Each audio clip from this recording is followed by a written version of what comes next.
porque eu me lembro muito bem que era no mês de maio, no Dia das Mães, na sexta-feira, véspera do Dia das Mães, nós estávamos fazendo uma pequena comemoração com as mães, um café da manhã, e eu, como coordenadora, né, como líder, estava toda forte e dizendo para todo mundo ficar tranquilo, que tudo vai passar, vamos ficar bem, e vamos ser fortes e vamos ter fé que tudo ia passar. E no mesmo dia, à tarde, eu comecei a ter os sintomas. Eu fui a primeira a ser contaminada no Lar Davis.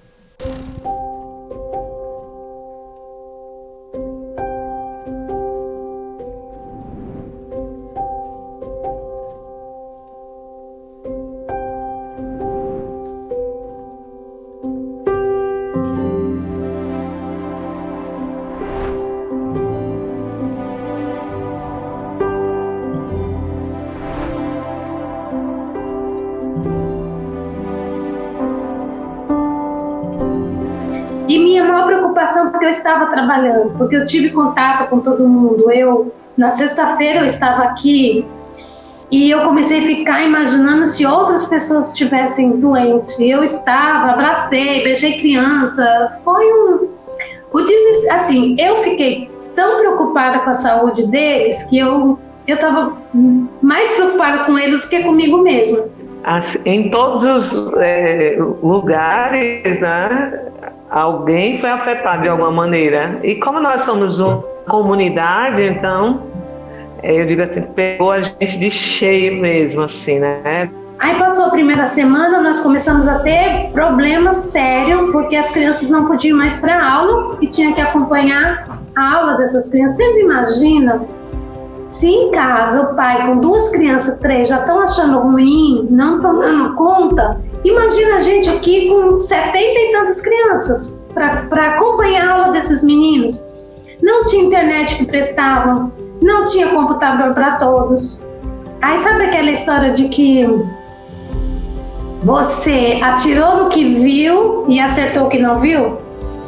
Mesmo eu preocupada com a saúde deles, eu entrei em contato com o Maurício e fui pedir ajuda para ele em relação a estudo. Eu e a Bionexo, sempre que podemos, através do Instituto, a gente ajuda algumas ações de saúde, né?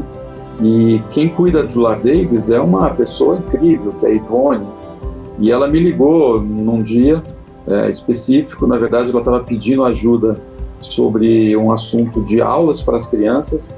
E aí, quando ela foi contando que ela estava vivendo várias dificuldades na pandemia e contou da questão da contaminação. Foi quando eu, conversando com a Ivone, eu falei: Ivone, vamos falar da professora que você precisa daqui a um tempo, mas vamos ajudar você a sair dessa situação de contaminação, né? Meia hora depois eu tinha um grupo falando com médicos, com empresários, e ele pedindo agilidade, ele pessoalmente se comprometeu com isso. Nós ficamos muito tocados com a situação que vinha acontecendo no lar, pensamos em formas de nos envolvermos, de ajudarmos de forma voluntária. O Lar Davis tinha um surto de coronavírus, nós não sabíamos ao certo quantas crianças e adolescentes e quantas cuidadoras estavam acometidas pelo vírus. O pessoal que trabalhava no lar não sabia como proceder da melhor forma e não tinha acesso a testes, não tinha acesso a recurso, né, que pudesse orientar qual seria a melhor forma de lidar com a situação. Desculpa. Agora, de verdade, eu fico até emocionado mesmo, porque eu recebi, assim, foi um carinho tão grande, né, que a doutora Rafaela parecia um anjo, assim, sabe? Parecia um anjo falando comigo, e eu estava em casa ainda afastada, eu ainda não podia ver.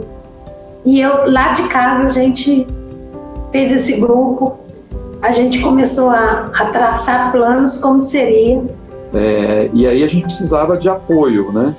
A gente conseguiu, com que a Rafaela e eu nos mobilizamos para falar com o laboratório DASA, que imediatamente colocou a sua unidade lá em Fortaleza para ajudar, para fazer testes especificamente nos contaminados e não. Aí eu falei com o motorista que trabalha comigo lá na pessoa física. E aí de imediato eu aceitei, e aqui eu trabalho como motorista de ambulância, então pega ali uma pontinha da área da saúde. Ele falou que estava precisando de um enfermeiro qualificado para fazer o teste do Covid, no caso SWAB, né? Só que não era só qualquer enfermeiro, tinha que ser alguém treinado para fazer o teste. O Isaac me fez o convite aceito, e começou toda a montagem da logística. O Isaac saía para Fortaleza para pegar os exames, né, e no retorno ele passava na unidade onde eu trabalho, uma clínica terapêutica. Eu pegava o meu horário de almoço, né, e corria para o lar para estar fazendo a coleta de SWAB, né? E quando a gente chegou lá, a gente viu que tinha assim, um certo pavor, tanto nas crianças quanto nos funcionários lá do lar. Era muita gente convivendo e precisando e adoecendo, né? Qualquer espirro, a gente já achava que era o corona, entendeu? A gente estava nesse nível aí, assim. No momento em que a gente viu a doença aqui dentro da unidade, o meu temor tudo bem, as crianças, algumas são assintomáticas, então como é que a gente vai cuidar, como é que o cuidador vai cuidar, entendeu? Fizeram a testagem de todas as pessoas que estavam sintomáticas com os kits da DASA, esses resultados depois voltaram para mim. E no primeira turma, de 30 testados, 8 deu positivo, 8 foram positivos. Então, diante da realidade que a gente tinha, de quem estava contaminado ou não, a gente foi seguindo a orientação da doutora Rafaela. Então a gente separou as pessoas em 3 grupos. Aquelas que tinham quadros confirmados, que eram de fato coronavírus, tanto cuidadores quanto crianças, e colocamos numa casa. Aquelas pessoas que estavam sintomáticas, ainda sem resultado de teste ou com teste negativo, ficaram separadas no outro local, e as pessoas assintomáticas ficaram separadas num terceiro local. Fizemos também uma medida educacional, fizemos aulas à distância com as crianças, primeiro com os adolescentes e as crianças mais velhas, depois uma conversa com as crianças mais novas que precisavam de uma outra linguagem. Eles se sentiram tão importantes, você não tem noção do que foi isso para eles, sabe? Eles conversando com a médica, ela dividiu por turmas, né? E as crianças interagiram tanto, gente, perguntaram tanto. E ela respondia assim com tanto carinho, na linguagem deles. Aproveitando a oportunidade para conversar também com os cuidadores, esclarecemos todas as dúvidas, explicamos o que estava acontecendo no país, por que era importante se cuidar, por que era importante cuidar do coleguinha e por que era importante, mais do que tudo, cuidado de quem cuida da gente, né, dos cuidadores. Houve o trabalho com as casas, e depois o cuidado com o cuidador, achei isso fundamental, entendeu? Além das adolescentes que estavam com a Covid, a gente tinha ainda 40 e tantas crianças que não estavam, mas que estavam com o receio, o medo também, né? Além das crianças, as próprias cuidadoras, o medo se instaurou, acho que em todos os locais, aqui não foi diferente. E aí, para dar um suporte a isso, a gente teve a ajuda de psicólogos. Eu sou psicóloga de formação, sou psicanalista, trabalho no meu consultório particular e recentemente eu abri uma empresa de consultoria em saúde mental corporativa. Então, a Dynami, que é essa minha empresa, a gente presta serviço para a Bionexo oferecendo esse programa de saúde mental. Então, o Instituto Bionexo entrou em contato conosco e eu fiz o contato com a Ivone, que é a coordenadora da casa, Lar Davis, e ela me contou a situação que estava acontecendo, especialmente agora nesse momento de pandemia, e aí eu organizei algumas pessoas para atender remotamente, online, as pessoas que ela escolheu, que ela entendia que eram as mais urgentes, de questões de ansiedade e de sofrimento psíquico nesse momento de pandemia. No início era para falar sobre o Covid, como elas estavam se sentindo e tudo mais, mas acabou que muito da conversa foi como o lar fazia parte da vida delas, né? O quanto esse trabalho acabou fazendo com que durante os dias de folga elas se sentissem perdidas. Muito da vida delas era ali. Acabou que o lar delas se tornou também o trabalho, né? Então, como que estava isso para elas com relação ao Covid? porque os adolescentes muito agitados, então essa era uma questão, assim, como a Covid mudou toda essa estrutura.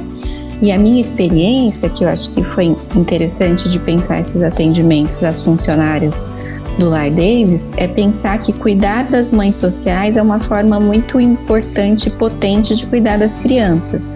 Porque melhorou muito, aliviou muito os nossos fardos aqui. Nós estávamos muito assustados, né? E tensos, era tanta emoção, tanta coisa, medo, e ter que cuidar do outro, entendeu? Ter que dar a palavra, então, para mim, no caso, a coordenadora, a psicóloga foi maravilhosa, assim. A partir daí, todas as testagens subsequentes foram negativas. O que significa isso? É que a gente conseguiu controlar o surto com todo esse conjunto de medidas educacionais, né, e comportamentais, uso de máscara, o isolamento, separação, evitar o uso de áreas comuns durante um período, e tudo isso foi feito e o surto foi controlado. Eu nasci otimista, então eu acho que conexão ela é fundamental em todos os momentos da vida. Em momentos mais difíceis, elas não são só fundamentais, como elas são imprescindíveis. E eu acho que isso na pandemia ficou claro, né, que conexões e gente do bem junto consegue vencer de coisas difíceis, porque você pode imaginar o que é eu estar aqui em Campinas, a Rafaela em São Paulo, o amigo nosso do DASA também em São Paulo, a pessoa que é o motorista de uma ambulância que estava no dia de folga lá em Aquiraz, o enfermeiro que trabalhou o dia todo, no dia de folga dele, ele se dispôs a subir no carro e ir lá coletar as amostras, ir até o centro de diagnóstico, e todos eles fizeram isso de maneira absolutamente voluntária. Então, ações como essas, se conectar dessa forma como esse grupo se conectou dessa forma agora, vai sempre ajudar alguém. Nesse momento, o Lar Davis foi o alvo principal que foi ajudado. E realmente foi ajudado. A gente consegue ver agora, depois de alguns meses dessa ação toda, que teve um efeito. Hoje as crianças lá do lar estão bem. Praticamente, acho que não tem nenhuma criança sintomática do vírus. Todos estão conseguindo viver ali normalmente, entre aspas, por causa dessa ação. Tipo, na pandemia estava todo mundo muito assustado, ninguém tinha certeza de nada. E você saber que do outro lado alguém segurou a sua mão, né? Segurou a mão de quem está cuidando, se conectou à sua luta, à sua causa, estendeu a mão e disse assim, eu estou aqui para você, né? E isso gera esperança no nosso coração. O sentimento de humanização veio à tona nesse período do Covid, né? Então, esses pontos positivos que eu consigo retirar desse momento tão alarmante que foi. Então, nós que somos uma equipe que cuida do outro, como a Juliane disse, naquele momento e até agora a gente se sente cuidado. Foi assim que a gente sentiu. É assim, Deus providenciou de longe, né? De perto não veio o socorro, mas veio de longe e pessoas se juntaram a nós nessa corrente maravilhosa do bem. A minha esperança é que a gente reveja nossos valores, nossas prioridades e que essa conexão que a gente conseguiu obter nessa crise, que ela perdure por pelo menos aí a nossa geração, né, inteira, que a gente possa passar isso para os nossos filhos e para os nossos netos. Olha, eu acho que a principal lição que a gente tira disso tudo é que nós não somos nada sozinhos.